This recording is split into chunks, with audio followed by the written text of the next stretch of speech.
साथियों नमस्कार, this is motivational speaker Ganesh Singh and leadership trainer. साथियों आप सभी को मैं तहे दिल से लाइफ कोच MLM माध्यम में स्वागत करता हूं।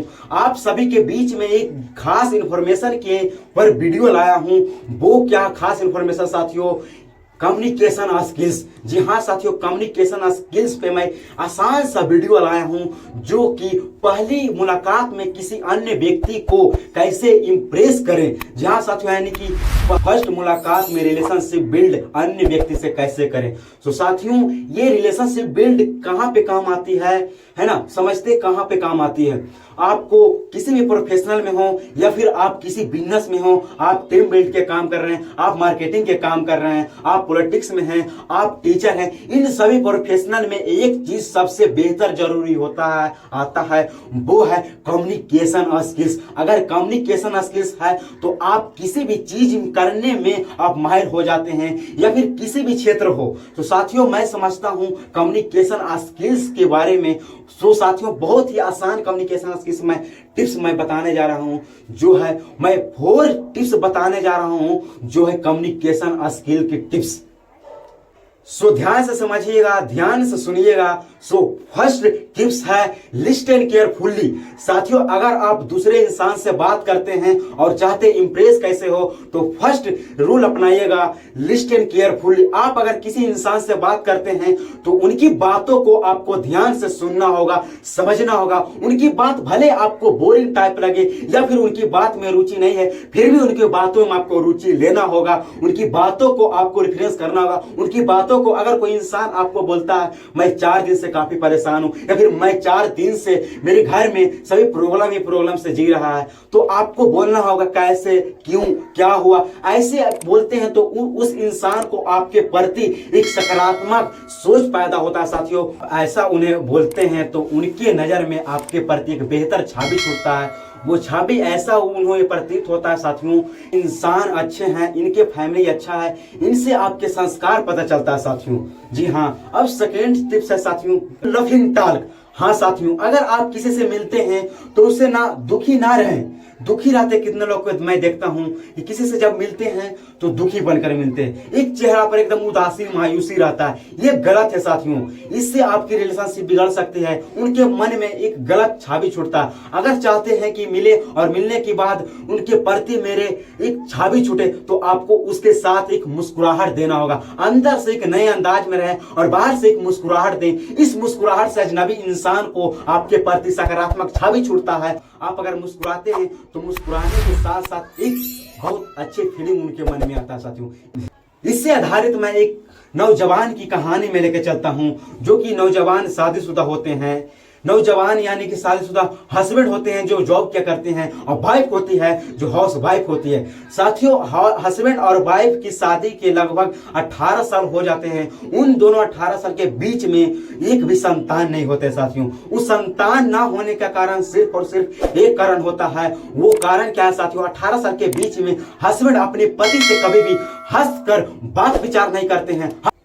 हस्बैंड से एक व्यक्ति मिलता है, वो व्यक्ति उसको बोलता है भाई तुझे कभी मैं मुस्कुराता हुआ नहीं देखा हूं, तुम मुस्कुराता हुआ कभी मुझे दिखाई ही नहीं पड़ा, तुम मुस्कुरा के देख। अगर तुम मुस्कुराता है तो तेरी लाइफ एक लग्जरियस लाइफ हो जाएगी। तुम महसूस ऐसा करेगा जैसे कि मेरी सारा चीज मेरा मुस्कुराहट है। तो वो इंसान पूछता मुस्कुराने से क्या होगा, तो वो पर्सन बोलता है भाई तुम मुस्कुरा के देख, तुझे ही पता चलेगा क्या होगा। तो वो 3 से 4 दिन मुस्कुराता है। उस मुस्कुराहट से उस इंसान को जॉब में पोस्टिंग बढ़ जाता है और पोस्टिंग बढ़ता ही बढ़ता है उस इंसान अपने पत्नी से एक रिलेशनशिप बिल्ड होता है। और रिलेशनशिप बिल्ड होते होते होते साथ एक सप्ताह होता है, एक सप्ताह के बाद पता चलता है वो पत्नी होती है प्रेग्नेंट। जी हाँ साथियों, आपको ही एक मुस्कुराहट देना होगा, आपकी टीम में एक मुस्कुराहट पैदा करना होगा। अगर आप नहीं मुस्कुरा रहे हैं तो मुस्कुरा के बात करिए। नए से नए कितनों भी इंसान क्यों नहीं हो, अगर आप मुस्कुराहट देते हैं तो अजनबी इंसान आपके प्रति एक सकारात्मक सोच उत्पन्न करता है साथियों। तो थर्ड टिप्स है साथियों आई कांटेक्ट। जी हाँ, आप किसी भी इंसान से मिलते हैं और मिलने के बाद जब बात करने की बात आती है तो बात क्या करते हैं हम लोग, इधर देखते हैं, उधर देखते हैं, इधर उधर देखते हैं, नजरिया कहूँ और आता है, अब बात कहूँ और की कर रहे हैं। अगर आप चाहते हैं कि मैं जो बताऊं वो सच माने और उसके दिल पे लगे, तो आपकी बातों उसके आई कांटेक्ट से मिलना चाहिए। उनकी नजर आपकी नजर में एकदम कांटेक्ट बनी होनी चाहिए। अगर आप किसी इंसान से बात करते हैं और आई कांटेक्ट रखते हैं, तो उस इंसान को ऐसा प्रतीत होता है कि मुझे जो बता रहा है अगला इंसान, उनकी बात मुझे सच लग रहा है, वो बात हमें माननी चाहिए, वो बात पे हमें चलनी चाहिए। ये हमारी आई कांटेक्ट। तो 4 टिप्स है। एक्सल्ट, प्रशंसा करना, दूसरे लोगों को प्रशंसा करना। अगर आप इंसान से रिलेशनशिप बनाए रखना चाहते हैं लंबे समय तक, तो उनकी बातों बातों पर उनकी प्रशंसा करना होगा, उनकी कामों पे आपको प्रशंसा करना होगा। रॉकफेलर को आप लोग जानते होंगे। रॉकफेलर इतनी प्रशंसा के कारण ही आज कामयाब और सक्सेसफुल इंसान है साथियों। कोई इंसान आपको मिलता और बात बताता, यानी कि अपनी फ्यूचर प्लानिंग बताता है, तो उनकी फ्यूचर प्लानिंग में आपको प्रशंसा देनी होगी। कोई इंसान मिलता है और मिलने के बाद आपसे जब बात करता है, तो उनको भी प्रशंसा देनी होगी। अगर कोई इंसान 10 साल से 4 साल से आपकी काम गलत कर रहे हैं या फिर आपकी बातों नहीं मान रहे हैं, तो उनकी एक प्रशंसा कर डालिए। वो प्रशंसा के कारण आप जो नहीं कर रहे हैं, शायद वो भी इंसान कर सकता है साथियों। तो एक सच्ची घटना एक नौजवान की मैं बताता हूं, जो कि शादीशुदा थे। एक बार क्या हुआ साथियों, शादी होने के बाद उस नौजवान की जब पत्नी आई, पत्नी आने के साथ उनसे झगड़ा करते थे।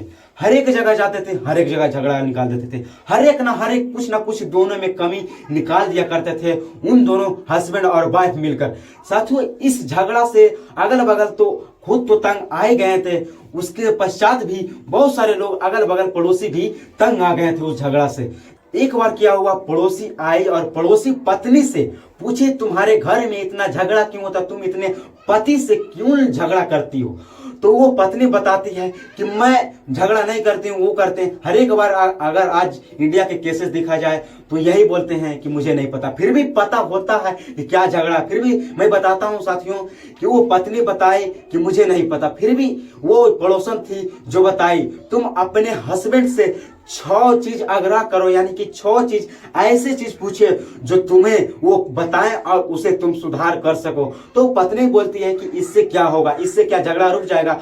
तो वो पड़ोसन बोलती है कि ये इससे क्या होगा, ये तुम ही बता सकती हो, पहले तुम ये करके देखो। फिर पति आता है, जब जॉब से आता है घर पति, तो वो पत्नी पूछती है कि आप मुझे 6 चीज ऐसे बताइए जो मैं कमियों को दूर कर सकूं और झगड़ा को मैं रोक सकूं। तो वो पति हल्का सोचता है कि आज इसे क्या हो गया है, अपने मन में सोचता है कि आज ये क्यों ऐसा बर्ताव कर रही है, ये मुझसे क्या पूछ रही। तो पत्नी पूछती, बताइए सोच क्या रहे हैं? तो पति बताता है कि 6 चीज, ठीक है 6 चीज बताएंगे, हमें कुछ समय चाहिए। वो पति मन ही मन सोचता है कि मैं तुम्हें 6 तो क्या, मैं तुझे 6 लाख भी बताऊंगा तो कमी भी कम नहीं दूर हो पाएगा। फिर वो पति रात भर सोचता है, टाइम लेता है कि मैं क्या बताऊं जिससे वो लड़ाई होता है, जो लड़ाई भी कम हो सकता है और आने वाला फ्यूचर हम अच्छी तरह से जी सकते हैं। तो सोच विचार करते करते जब सुबह होता है, तो एक पेपर और पेन लेता है और उस पर क्या लिखता है, 3 ऐसे शब्द लिखता है साथियों, जिस शब्द के बदौलत आज भी उसके घर में लड़ाई का कभी याद नहीं आता है और फ्यूचर आज लग्जरियस पत्नी पति जी रहा है। वो कैसे साथियों, एक पेपर और पेन लेने के बाद जब लिख डालते हैं, लिखने के बाद वो पति रहता है जो अपने ड्यूटी पे चला जाता है और पत्नी जब उठती है, उठने के बाद वो पेपर पढ़ती है और पेपर पढ़ने के बाद उन्हें एक अच्छी से पत्नी धर्म निभाने लगती है और अपने हर एक पति का बात मानती है। ऐसे 3 चीज क्या लिखे होंगे जिससे वो इंप्रेस हो गई होगी साथियों। 3 शब्द ऐसे लिखे थे जो बहुत ही जबरदस्त जवाब थे साथियों। फर्स्ट थे, तुम जो भी हो तुम मेरी धर्म पत्नी हो, तुम जैसे भी हो तुम मेरे जीवन साथी हो, तुम जो भी हो मैं तुम्हारे से ही मैं इतना बड़ा बना हूं। जी हाँ साथियों, इन 3 शब्द से उन पत्नी को और पति के बीच में जो झगड़ा आ रहा था बरसों से चलते, वो झगड़ा तो मिट ही गया, उनके बीच में जो प्यार और मोहब्बत बढ़ा वो कई दुगना उन प्रशंसा से बढ़ा साथियों।